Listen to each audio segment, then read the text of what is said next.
Doctor Dalip Kaur Tiwana ਦਾ novel ਸੂਰਜ ਤੇ ਸਮੁੰਦਰ ਦਾ 11ਵਾਂ ਅੰਗ। ਇੰਦਰ ਇਸ ਵੇਲੇ ਲਿਖ ਹੀ ਰਿਹਾ ਸੀ। ਲਿਖ ਕੇ ਉਹ ਕਈ ਵਾਰੀ ਵਰਕੇ ਪਾੜ ਵੀ ਚੁੱਕਿਆ ਸੀ। ਕਵਿਤਾ ਲਿਖਣੀ ਹੁੰਦੀ ਗੱਲ ਹੋਰ ਸੀ। ਹੁਣ ਉਹ ਕੋਈ ਵਿਸ਼ਾਲ ਚੀਜ਼ ਲਿਖਣਾ ਚਾਹੁੰਦਾ ਸੀ। ਇਸ ਲਈ ਉਹ ਇੱਕ ਨਾਵਲ ਲਿਖਣ ਬੈਠ ਗਿਆ ਸੀ। ਨਾਵਲ ਜਿਸ 'ਚ ਇੱਕ ਕਲਾਕਾਰ ਸੀ ਜਿਹੜਾ ਆਖਦਾ ਸੀ, ਮੈਂ ਹਰ ਰੋਜ਼ ਰਾਤ ਨੂੰ ਮਰ ਜਾਂਦਾ ਹਾਂ। ਉਸ ਕਲਾਕਾਰ ਦੀ ਇੱਕ ਪਤਨੀ ਸੀ ਜਿਹਨੂੰ ਇਹ ਵੀ ਪਤਾ ਹੀ ਨਹੀਂ ਸੀ ਕਿ ਦਿਨ ਚੜ੍ਹਦਾ ਵੀ ਹੈ ਅਤੇ ਛਿਪਦਾ ਵੀ ਹੈ। ਉਸ ਕਲਾਕਾਰ ਦੀ ਇੱਕ ਸਹੇਲੀ ਸੀ ਜਿਹਦੀ ਜ਼ਿੰਦਗੀ 'ਚ ਹਮੇਸ਼ਾ ਦੁਪਹਿਰ ਹੀ ਰਹਿੰਦੀ ਸੀ। ਇੱਕ ਉਹਦਾ ਮਿੱਤਰ ਸੀ ਜਾਂ ਭਰਾ ਸੀ ਜਿਹੜਾ ਦਿਨ ਵੇਲੇ ਵੀ ਆਪਣੇ ਕਮਰੇ 'ਚ ਲਾਈਟ ਬਾਲ ਕੇ ਰੱਖਦਾ ਸੀ। ਇੱਕ ਉਹਦੀ ਗਲੀ ਦਾ ਕੁੱਤਾ ਸੀ ਜਿਹੜਾ ਉਹਨੇ ਕਦੇ ਸੁੱਤਾ ਨਹੀਂ ਸੀ ਦੇਖਿਆ। ਇੱਕ ਉਹਦੇ ਵਿਹੜੇ 'ਚ ਪਿੱਪਲ ਦਾ ਦਰਖਤ ਸੀ ਜਿਸ 'ਚੋਂ ਹਰ ਰੋਜ਼ ਸੂਰਜ ਚੜ੍ਹਦਾ ਸੀ। ਇੱਕ ਸੀ ਉਹਦੀ ਬੁੱਢੀ ਮਾਂ ਜੋ ਹਰ ਰੋਜ਼ ਰਾਤ ਨੂੰ ਬਰੜਾਉਂਦੀ ਸੀ। ਇੱਕ ਉਹਦਾ ਬੱਚਾ ਸੀ, ਸ਼ਾਇਦ ਨਹੀਂ ਸੀ। ਇੱਕ ਉਹਦਾ ਘਰ ਸੀ, ਸ਼ਾਇਦ ਨਹੀਂ ਸੀ। ਉਸ ਘਰ 'ਚ ਇੱਕ ਤੁਲਸੀ ਦਾ ਬੂਟਾ ਸੀ, ਸ਼ਾਇਦ ਤੁਲਸੀ ਦਾ ਬੂਟਾ ਨਹੀਂ ਸੀ। ਹਰ ਰੋਜ਼ ਵਿਹੜੇ 'ਚ ਚਿੜੀਆਂ ਚੁਗਣ ਆਉਂਦੀਆਂ ਸੀ, ਸ਼ਾਇਦ ਨਹੀਂ ਆਉਂਦੀਆਂ ਸੀ। ਰਾਤ ਨੂੰ ਉਸ ਘਰ 'ਚ ਪ੍ਰੇਤ ਰੂਹਾਂ ਭੌਂਦੀਆਂ ਰਹਿੰਦੀਆਂ ਸੀ। ਰਾਤ ਨੂੰ ਛੱਤ ਉੱਤੇ ਤਾਰੇ ਨਿਕਲਦੇ ਸਨ, ਸ਼ਾਇਦ ਨਹੀਂ ਨਿਕਲਦੇ ਸਨ। ਇਸ ਸਭ ਕਾਸੇ ਬਾਰੇ ਉਹ ਨਾਵਲ ਲਿਖਣਾ ਚਾਹੁੰਦਾ ਸੀ। ਸਵੇਰ ਦਾ ਉਹ ਲਿਖ ਰਿਹਾ ਸੀ। ਆਥਣ ਹੋ ਗਈ, ਰਾਤ ਹੋ ਗਈ, ਰਾਤ ਅੱਧੀ ਤੋਂ ਉੱਤੇ ਟੱਪ ਗਈ, ਉਹ ਅਜੇ ਵੀ ਲਿਖ ਰਿਹਾ ਸੀ। ਉਹਦਾ ਪਿੰਡਾ ਭਖ ਰਿਹਾ ਸੀ। ਸਾਰੀਆਂ ਨਾੜਾਂ ਕੱਸੀਆਂ ਹੋਈਆਂ ਸਨ। ਰਸੋਈ 'ਚ ਬਿੱਲੀ ਨੇ ਕੋਈ ਭਾਂਡਾ ਸੁੱਟਿਆ। ਉਹਨੂੰ ਲੱਗਿਆ ਜਿਵੇਂ ਉਹਦੇ ਸਿਰ 'ਚ ਬੰਬ ਫਟਿਆ ਹੋਵੇ। ਉਹਨੇ ਉੱਠ ਕੇ ਪਾਣੀ ਪੀਤਾ, ਜੈਮ ਲਗਾ ਕੇ ਡਬਲ ਰੋਟੀ ਖਾਧੀ। ਇੱਕ ਵਾਰੀ ਉਹਨੂੰ ਲੱਗਿਆ ਜਿਵੇਂ ਬਾਹਰਲਾ ਬੂਹਾ ਖੜਕਿਆ ਹੋਵੇ। ਉਹ ਡਰ ਗਿਆ ਕਿਧਰੇ ਰਾਣੀ ਨਾ ਹੋਵੇ। ਉਹਨੂੰ ਜੇ ਪਤਾ ਲੱਗ ਗਿਆ ਹੋਇਆ ਕਿ ਸੋਨਾ ਯਾਤਰਾ 'ਤੇ ਗਈ ਹੈ, ਉਹਨੇ ਜ਼ਰੂਰ ਆ ਪਹੁੰਚਣਾ। ਪਰ ਉਹ ਨਹੀਂ ਸੀ ਚਾਹੁੰਦਾ ਕੋਈ ਉਹਦੇ ਲਿਖਣ 'ਚ ਵਿਘਨ ਪਾਵੇ। ਜੇ ਵਿਚਕਾਰੋਂ ਕਿਧਰੇ ਛੱਡਣਾ ਪਵੇ ਤਾਂ ਮੁੜ ਲਿਖਣਾ ਸ਼ੁਰੂ ਕਰਨਾ ਬੜਾ ਔਖਾ ਹੋ ਜਾਂਦਾ ਹੈ। ਔਖਾ ਹੀ ਨਹੀਂ, ਕਈ ਵਾਰੀ ਤਾਂ ਅਸੰਭਵ ਹੁੰਦਾ ਹੈ। ਪਿਛਲਾ ਸਾਰਾ ਬਰਬਾਦ ਹੋ ਜਾਂਦਾ ਹੈ। ਅੱਗੇ ਗੱਲ ਤੁਰਦੀ ਨਹੀਂ। ਪਰ ਕੀ ਲਿਖਣਾ ਜਿਉਣ ਨਾਲੋਂ ਜ਼ਰੂਰੀ ਹੈ? ਸੋਚਦਿਆਂ ਇੱਕ ਵਾਰੀ ਤਾਂ ਉਹਦਾ ਮਨ ਕੀਤਾ ਰਾਣੀ ਆ ਹੀ ਜਾਵੇ। ਅੱਜ ਉਹਨੂੰ ਬਹੁਤ ਸਾਰੇ ਆਰਾਮ ਦੀ ਲੋੜ ਸੀ। ਲਿਖਦਾ ਉਹ ਇਉਂ ਹੰਭ ਗਿਆ ਸੀ ਜਿਵੇਂ ਉਹ ਕਈ ਕੋਹ ਤੁਰ ਕੇ ਆਇਆ ਹੋਵੇ। ਉਹਨੂੰ ਤਾਂ ਜਿਵੇਂ ਥੋੜ੍ਹਾ ਜਿਹਾ ਬੁਖਾਰ ਵੀ ਹੋ ਗਿਆ ਸੀ। ਪਰ ਕਦੇ ਕਦੇ ਨਬਜ਼ ਬਹੁਤ ਹੀ ਧੀਮੀ ਚੱਲਣ ਲੱਗ ਜਾਂਦੀ ਸੀ ਅਤੇ ਉਹਦਾ ਜੀਅ ਘਟਦਾ। ਪਤਾ ਨਹੀਂ ਕਿਉਂ ਉਹਨੂੰ ਬਾਰ-ਬਾਰ ਤ੍ਰੇਹ ਲੱਗ ਰਹੀ ਸੀ। ਉਹ ਚਾਹੁੰਦਾ ਸੀ ਲਿਖਣਾ ਛੱਡ ਕੇ ਖਾਸੀ ਸਾਰੀ ਸ਼ਰਾਬ ਪੀ ਕੇ ਆਰਾਮ ਨਾਲ ਸੌਂ ਜਾਏ। ਪਰ ਉਹ ਇਉਂ ਵੀ ਨਹੀਂ ਸੀ ਕਰ ਸਕਦਾ। ਉਹ ਕੁਝ ਵੀ ਆਪਣੀ ਮਰਜ਼ੀ ਨਾਲ ਨਹੀਂ ਸੀ ਕਰ ਸਕਦਾ। ਜਿਵੇਂ ਕਿਸੇ ਭੂਤ ਪ੍ਰੇਤ ਦੇ ਵੱਸ 'ਚ ਹੋਵੇ। ਉਹੀ ਉਹ ਤੋਂ ਲਿਖਵਾ ਰਿਹਾ ਹੋਵੇ, ਉਹ ਬੋਲ ਰਿਹਾ ਹੋਵੇ ਅਤੇ ਉਹ ਲਿਖ ਰਿਹਾ ਹੋਵੇ। ਇਸ ਲਈ ਲਿਖ ਚੁੱਕਣ ਮਗਰੋਂ ਕਈ ਥਾਂ ਉਹ ਹੈਰਾਨ ਹੁੰਦਾ ਕਿ ਇਹ ਗੱਲ ਮੈਂ ਕਿਵੇਂ ਲਿਖ ਲਈ। ਉਹਨੇ ਥੋੜ੍ਹੀ ਜਿਹੀ ਸ਼ਰਾਬ ਪੀ ਲਈ। ਸ਼ਰਾਬ ਨਾਲ ਜਿਵੇਂ ਉਹਦੀ ਲਿਖਣ ਵਾਲੀ ਬਾਂਹ ਦੁਖਣੋਂ ਹਟ ਗਈ। ਉਹ ਫਿਰ ਲਿਖਣ ਲੱਗ ਪਿਆ। ਉਹਦੇ ਨਾਵਲ ਦਾ ਹੀਰੋ ਕਲਾਕਾਰ ਜਾਣਨਾ ਚਾਹੁੰਦਾ ਹੈ ਕਿ ਮੌਤ ਕੀ ਹੁੰਦੀ ਹੈ। ਉਹਨੂੰ ਸ਼ਵੇਤ ਕੇਤੂ ਦੇ ਯਮਰਾਜ ਨਾਲ ਕੀਤੇ ਸਾਰੇ ਸਵਾਲ ਜਵਾਬ ਯਾਦ ਆਏ। ਉਹਨੂੰ ਬਸ ਇੰਨੀ ਸਮਝ ਲੱਗੀ ਕਿ ਮੌਤ ਕੀ ਹੈ। ਜਾਣਨ ਤੋਂ ਪਹਿਲਾਂ ਜਾਣਨਾ ਪਏਗਾ ਜ਼ਿੰਦਗੀ ਕੀ ਹੈ। ਜ਼ਿੰਦਗੀ ਕੀ ਹੈ, ਇਸ ਬਾਰੇ ਫਿਰ ਉਹਨੂੰ ਉਪਨਿਸ਼ਦਾਂ ਦੀ ਇੱਕ ਕਥਾ ਯਾਦ ਆਈ। ਇੱਕ ਬੰਦਾ ਇੱਕ ਰਿਸ਼ੀ ਕੋਲ ਪੁੱਛਣ ਗਿਆ ਸੀ, ਮਹਾਰਾਜ ਜ਼ਿੰਦਗੀ ਕੀ ਹੈ? ਰਿਸ਼ੀ ਨੇ ਆਖਿਆ, ਪੂਜਾ ਦੇ ਫੁੱਲ ਪਹਿਲਾਂ ਤੂੰ ਦਰਿਆ 'ਚ ਸੁੱਟ ਕੇ ਆ, ਮੁੜ ਕੇ ਆਏ ਨੂੰ ਦੱਸਾਂਗਾ ਜ਼ਿੰਦਗੀ ਕੀ ਹੈ। ਉਹ ਜਗਿਆਸੂ ਫੁੱਲ ਸੁੱਟਣ ਚਲਾ ਗਿਆ, ਮੁੜ ਕੇ ਨਹੀਂ ਆਇਆ। ਚੇਲਿਆਂ ਨੇ ਰਿਸ਼ੀ ਨੂੰ ਪੁੱਛਿਆ, ਮਹਾਰਾਜ ਉਹ ਭੱਦਰ ਪੁਰਸ਼ ਜਿਹੜਾ ਪੁੱਛਦਾ ਸੀ ਜ਼ਿੰਦਗੀ ਕੀ ਹੈ, ਫੁੱਲ ਸੁੱਟਣ ਗਿਆ, ਮੁੜ ਕੇ ਹੀ ਨਹੀਂ ਆਇਆ। ਰਿਸ਼ੀ ਨੇ ਦੱਸਿਆ, ਉਹਨੂੰ ਪਤਾ ਲੱਗ ਗਿਆ ਜ਼ਿੰਦਗੀ ਕੀ ਹੈ। ਉਸ ਵੇਲੇ ਇੰਦਰ ਨੇ ਆਪਣੇ ਜ਼ਿਹਨ 'ਚ ਇੱਕ ਦਰਿਆ ਵਗਦਾ ਮਹਿਸੂਸ ਕੀਤਾ ਜਿਸ ਉੱਤੇ ਪੂਜਾ ਦੇ ਫੁੱਲ ਤੈਰਦੇ ਜਾ ਰਹੇ ਸਨ। ਜ਼ਿੰਦਗੀ ਤਾਂ ਆਤਮਾ ਦੀ ਖੇਡ ਹੈ, ਕਿਸੇ 2000 ਸਾਲ ਬੁੱਢੀ ਆਵਾਜ਼ ਨੇ ਉਹਦੇ ਅੰਦਰੋਂ ਦੱਸਿਆ। ਆਤਮਾ? ਹਾਂ ਆਤਮਾ। ਇਹ ਕੌਣ ਆਖ ਰਿਹਾ ਕਿ ਇਸ ਸਨਾਤਨ ਬੁੱਤਖਾਨੇ 'ਚ ਸਾਡੇ ਬੁੱਤ ਨਿਸ਼ਚੇ ਹੀ ਪ੍ਰਥਮ ਬੁੱਤ ਨਹੀਂ, ਸਾਥੋਂ ਢੇਰ ਚਿਰ ਪਹਿਲਾਂ ਬੁੱਤਾਂ ਦਾ ਇੱਕ ਜੋੜਾ ਇਸੇ ਅੱਗ ਦੁਆਲੇ ਮੰਤਰਾਂ ਦੀ ਧੁਨੀ ਨਾਲ ਘੁੰਮਿਆ ਸੀ। ਹੁਣ ਉਹ ਚਿਰੁੱਖਾ ਮੰਤਰਾਂ ਦੀ ਗੂੰਜ ਨਾਲ ਮਿੱਟੀ 'ਚ ਪਰਤ ਚੁੱਕਾ ਹੈ। ਉਹਨਾਂ ਦੀ ਮਿੱਟੀ 'ਚ ਵੀ ਇਹ ਪ੍ਰਸ਼ਨ ਜਾਗੇ ਹੋਣਗੇ। ਤਦ ਸ਼ਿਸ਼ ਗੁਰੂ ਨੂੰ ਪੁੱਛਦਾ ਹੈ, ਆਤਮਾ ਕੀ ਹੈ? ਇੱਕ ਨਾਰੀਅਲ ਲਿਆਓ, ਗੁਰੂ ਬੋਲਿਆ। ਲੈ ਆਂਦਾ। ਤੋੜੋ। ਤੋੜ ਲਿਆ। ਵਿੱਚ ਕੀ ਹੈ? ਖੋਪੇ ਦਾ ਗੁੱਟ। ਇਹਨੂੰ ਵੀ ਤੋੜੋ। ਤੋੜ ਲਿਆ। ਵਿੱਚ ਕੀ ਹੈ? ਬੀਜ। ਬੀਜ ਨੂੰ ਵੀ ਤੋੜੋ। ਤੋੜ ਲਿਆ। ਵਿੱਚ ਕੀ ਹੈ? ਕੁਝ ਵੀ ਨਹੀਂ। ਸੋ ਜੋ ਇਹ ਕੁਝ ਵੀ ਨਹੀਂ ਹੈ ਉਹੀ ਆਤਮਾ ਹੈ। ਬੀਜ ਮਿੱਟੀ 'ਚ ਰਲ ਜਾਂਦਾ ਹੈ ਅਤੇ ਇਸ ਕੁਝ ਵੀ ਨਹੀਂ ਵਿੱਚੋਂ ਨਵਾਂ ਬੂਟਾ ਪੈਦਾ ਹੁੰਦਾ ਹੈ। ਇਹ ਕੌਣ ਮੇਰੇ ਸਵਾਲਾਂ ਦਾ ਪਹਿਲਾਂ ਹੀ ਉੱਤਰ ਦੇ ਗਿਆ ਹੈ? ਕੀ ਇਹ ਉਹੀ ਸਵਾਲ ਨੇ ਜਿਹੜੇ ਹਜ਼ਾਰਾਂ ਸਾਲ ਪਹਿਲਾਂ ਮੇਰੇ ਬਜ਼ੁਰਗਾਂ ਨੇ ਪੁੱਛੇ ਸਨ? ਕੀ ਮੈਂ ਉਹੀ ਬਜ਼ੁਰਗ ਤਾਂ ਨਹੀਂ? ਕੀ ਇਹ ਵੀ ਕੋਈ ਉਹਨਾਂ ਬਜ਼ੁਰਗਾਂ ਵਿੱਚੋਂ ਹੀ ਤਾਂ ਨਹੀਂ ਜਿਹੜਾ ਆਖ ਰਿਹਾ ਹੈ, ਘੋਰ ਸਰਾਪ ਵਿੱਚ ਗ੍ਰਸੀ ਮੇਰੀ ਔਲਾਦ, ਪੂਰਬ ਤੋਂ ਪੱਛਮ, ਉੱਤਰ ਤੋਂ ਦੱਖਣ ਇੱਕ ਸੁਪਨੇ ਦੀ ਭਾਲ ਵਿੱਚ ਭੱਜੀ ਫਿਰਦੀ ਹੈ ਅਤੇ ਮੈਂ ਆਪਣੀ ਬੇਬਸੀ ਵਿੱਚ ਅੱਖੀਂ ਦਿਸਦੀ ਉਜਾੜ ਹੰਢਾ ਰਿਹਾ। ਇਹ ਗੱਲ ਤਾਂ ਮੈਂ ਆਖਣੀ ਸੀ, ਕੌਣ ਮੇਰੇ ਤੋਂ ਪਹਿਲਾਂ ਹੀ ਆਖਿਆ ਹੈ? ਇੰਦਰ ਵੇਖਦਾ ਉਹਦੇ ਨਾਵਲ ਦਾ ਹੀਰੋ ਕਲਾਕਾਰ ਵੀ ਇੱਕ ਸੁਪਨੇ ਦੀ ਭਾਲ 'ਚ ਘਰੋਂ ਨਿਕਲਦਾ, ਪਰ ਉਹ ਸਿਧਾਰਥ ਨਹੀਂ। ਨਾ ਹੀ ਅੱਜ ਕਿਧਰੇ ਜੰਗਲ ਹਨ ਜਿੱਥੇ ਬੈਠ ਕੇ ਕੋਈ ਸਮਾਧੀ ਲਾ ਸਕੇ। ਇੱਕ ਸਿਧਾਰਥ ਜਰਮਨ ਲੇਖਕ ਹਰਮਨ ਹੈਸ ਦਾ ਸੀ, ਜਿਹੜਾ ਕਿਸੇ ਸੁਪਨੇ ਦੀ ਭਾਲ 'ਚ ਇੱਕ ਨਰਤਕੀ ਦੇ ਘਰ ਚਲਾ ਗਿਆ ਸੀ। ਅੱਜ ਕੋਈ ਨਰਤਕੀ ਵੀ ਤਾਂ ਕਿਧਰੇ ਨਹੀਂ ਦਿਸਦੀ ਜਿਸ ਰਾਹੀਂ ਤੁਸੀਂ ਆਪਣੇ ਆਪ ਤੀਕ ਪਹੁੰਚ ਜਾਓ। ਸੁਪਨੇ ਤੋਂ ਸੱਚ ਤੀਕ ਦੀ ਯਾਤਰਾ ਇੱਕ आग का दरिया है और डूबते जाना है। नहीं, ਕਲਾਕਾਰ ਸੱਚ ਤੋਂ ਸੁਪਨੇ ਦੀ ਯਾਤਰਾ ਕਰਦਾ ਹੈ, ਪਰ ਜਦੋਂ ਰੋਟੀ ਖਾਣ ਘਰ ਮੁੜਦਾ ਹੈ ਦੇਖਦਾ ਉਹਦਾ ਘਰ ਇੱਲਾਂ ਚੁੱਕ ਕੇ ਲੈ ਗਈਆਂ। ਉਹ ਕਾਹਲੀ ਨਾਲ ਪਰਤਦਾ ਹੈ ਕਿ ਕਿਧਰੇ ਉਹਦਾ ਸੁਪਨਾ ਵੀ ਇੱਲਾਂ ਚੁੱਕ ਕੇ ਨਾ ਲੈ ਜਾਣ। ਪਹਿਲਾਂ ਇਹਨਾਂ ਇੱਲਾਂ ਦਾ ਹੀ ਕੁਝ ਕਰਨਾ ਪਏਗਾ, ਉਹ ਸੋਚਦਾ ਹੈ। ਸੱਚ ਵੱਲ ਰਾਹ ਯਥਾਰਥ ਦੇ ਵਿੱਚ ਹੀ ਜਾਂਦਾ ਹੈ। ਕਲਾਕਾਰ ਆਪਣੀ ਪਤਨੀ ਨੂੰ ਪੁੱਛਦਾ ਹੈ, ਸੂਰਜ ਚੜ੍ਹਨ 'ਚ ਅਜੇ ਕਿੰਨੀ ਕੁ ਦੇਰ ਹੈ? ਮੈਨੂੰ ਨਹੀਂ ਪਤਾ, ਉਹ ਬੋਲੀ।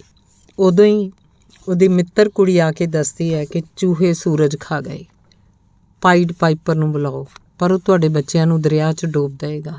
ਸੂਰਜ ਹੀ ਹੋਰ ਉਗਾ ਲਓ। ਕੀ ਕਲਾਕਾਰ ਨੀਂਹ 'ਚ ਚਿਣਿਆ ਜਾਣ ਲਈ ਤਿਆਰ ਹੈ?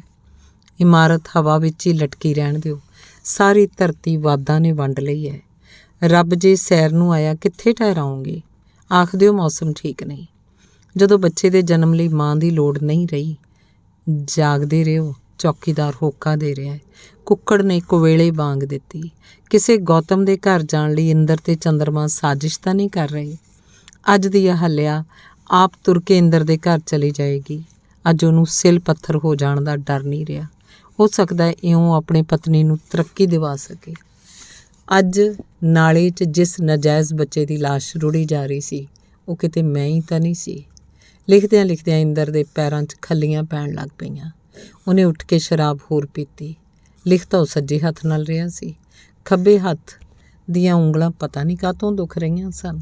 ਫਿਰ ਉਹਨੂੰ ਖਿਆਲ ਆਇਆ, ਮੈਂ ਵੀ ਕਿੱਡਾ ਉੱਲੂ ਦਾ ਪੱਠਾ। ਸਾਰਾ ਦਿਨ ਖੱਬੇ ਹੱਥ ਦੀ ਮੁੱਠੀ ਪਤਾ ਨਹੀਂ ਕਿਉਂ ਐਡੀ ਘੁੱਟ ਕੇ ਮਿੱਟੀ ਰੱਖੀ ਕਿ ਉਂਗਲਾਂ ਦੁਖਣ ਲੱਗ ਪਈਆਂ। ਉਹ ਲਿਖਣਾ ਛੱਡ ਕੇ ਬਿਸਤਰੇ 'ਚ ਪੈ ਗਿਆ। ਲਾਈਟ ਬਲਦੀ ਰਹਿਣ ਤੀ ਕਿ ਸ਼ਾਇਦ ਕੋਈ ਹੋਰ ਗੱਲ ਸੁੱਝੇ ਤੇ ਹੁਣੇ ਉੱਠ ਕੇ ਲਿਖਣੀ ਪਵੇ। ਇਹ ਤੋਂ ਪਿੱਛੋਂ ਕਿੰਨਾ ਚਿਰ ਉਸ ਨਜਾਇਜ਼ ਬੱਚੇ ਲਈ ਝੂਰਦਾ ਰਿਹਾ ਜਿਹੜਾ ਅੱਜ ਨਾਲੇ 'ਚ ਰੁੜਦਾ ਜਾ ਰਿਹਾ ਸੀ। ਫਿਰ ਉਹ ਸੋਚਦਾ ਰਿਹਾ ਕਿ ਚੂਹਿਆਂ ਨੂੰ ਮਾਰ ਕੇ ਉਹਨਾਂ ਦੇ ਢਿੱਡਾਂ 'ਚੋਂ ਸੂਰਜ ਨਹੀਂ ਕੱਢਿਆ ਜਾ ਸਕਦਾ। ਫਿਰ ਉਹਨੂੰ ਸੋਨਾ ਦਾ ਖਿਆਲ ਆਇਆ ਅਤੇ ਲੱਗਿਆ ਸੋਨਾ ਵੀ ਇੱਕ ਪੂਜਾ ਦਾ ਫੁੱਲ ਹੈ ਅਤੇ ਦਰਿਆ 'ਚ ਰੁੜੀ ਜਾ ਰਹੀ ਹੈ। ਫਿਰ ਉਹਨੂੰ ਲੱਗਿਆ ਇਹ ਨਾਵਲ ਲਿਖਦਿਆਂ ਲਿਖਦਿਆਂ ਉਹਦੇ ਸਾਰੇ ਵਾਲ ਚਿੱਟੇ ਹੋ ਗਏ। ਅਚਾਨਕ ਉਹਨੂੰ ਅਜੀਤ ਦੀਆਂ ਭੇਜੀਆਂ ਮੇਮਾਂ ਦੀਆਂ ਤਸਵੀਰਾਂ ਵਿਚਲੀਆਂ ਨੰਗੀਆਂ ਲੱਤਾਂ ਯਾਦ ਆਈਆਂ। ਉਹਨੂੰ ਨੀਂਦ ਨਹੀਂ ਸੀ ਆ ਰਹੀ। ਉਹ ਜਾਣਨਾ ਚਾਹੁੰਦਾ ਸੀ ਨਾਵਲ ਦੇ ਹੀਰੋ ਕਲਾਕਾਰ ਦਾ ਫਿਰ ਕੀ ਬਣਿਆ। ਕੀ ਅਜੇ ਵੀ ਉਹਦੀ ਵਹੁਟੀ ਨਹੀਂ ਜਾਣਦੀ ਕਿ ਦਿਨ ਚੜ੍ਹਦਾ ਵੀ ਹੈ ਅਤੇ ਛਿਪਦਾ ਵੀ ਹੈ? ਕੀ ਉਹਦੀ ਮਿੱਤਰ ਕੁੜੀ ਨੇ ਆਤਮਘਾਤ ਕਰ ਲਿਆ ਹੈ?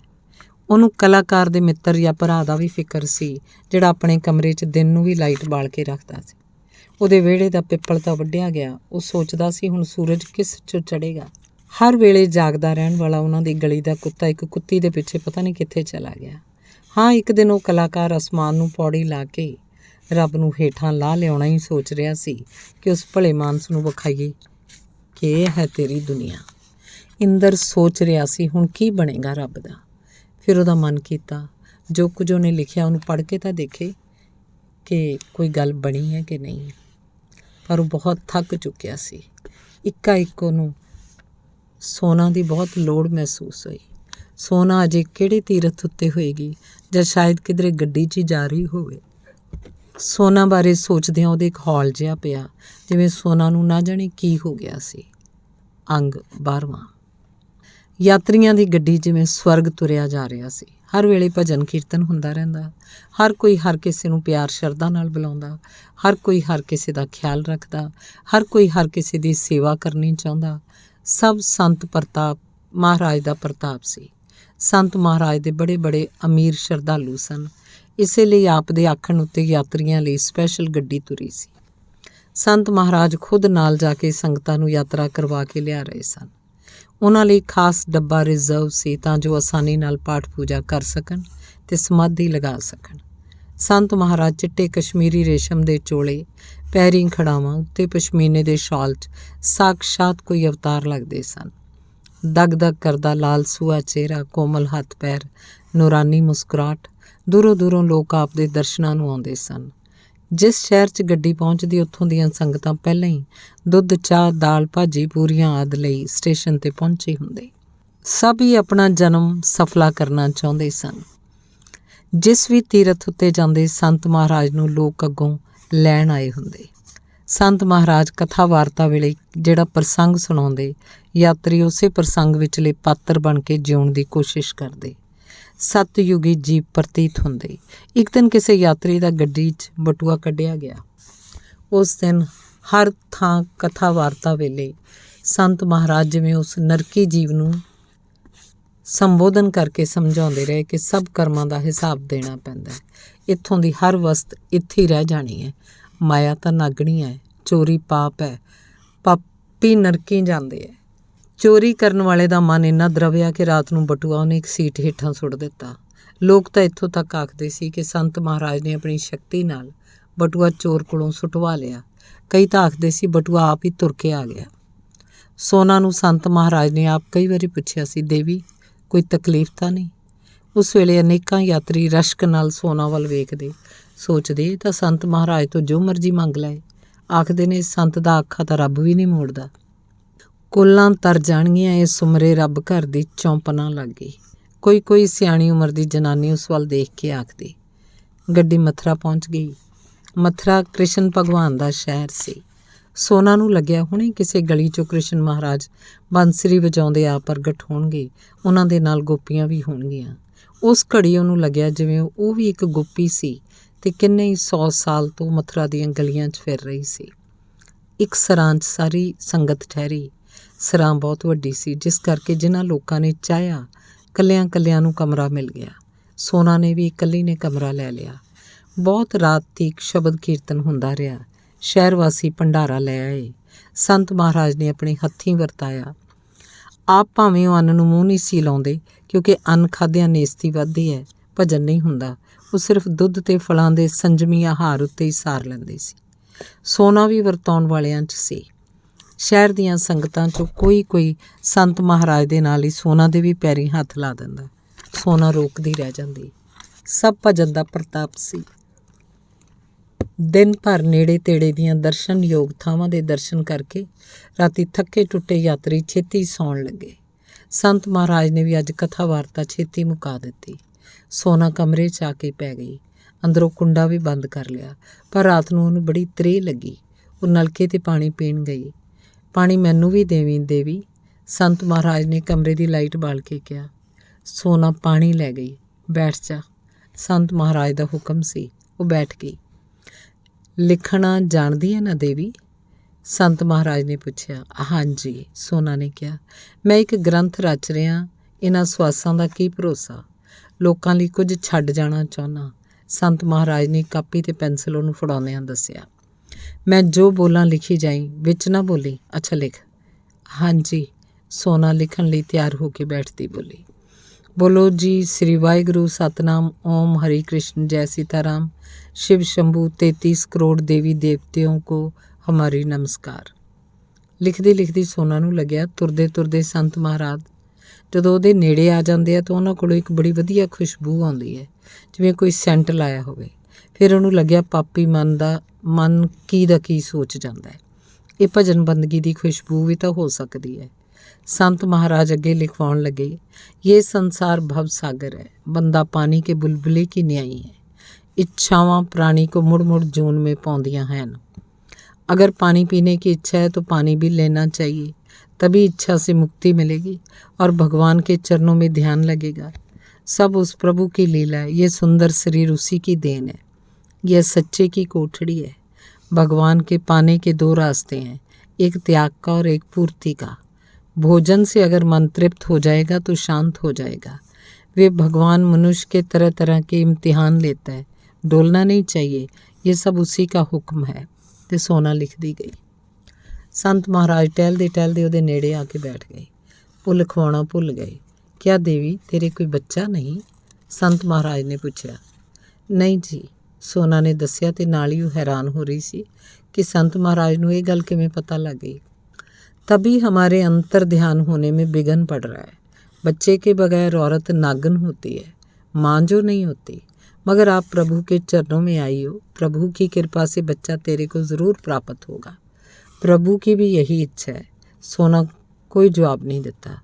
देवी आंखें बंद करके अंतर ध्यान होकर प्रभु को सिमरो और देख, जो तू चाहती है सोई दिसेगा तेरे को।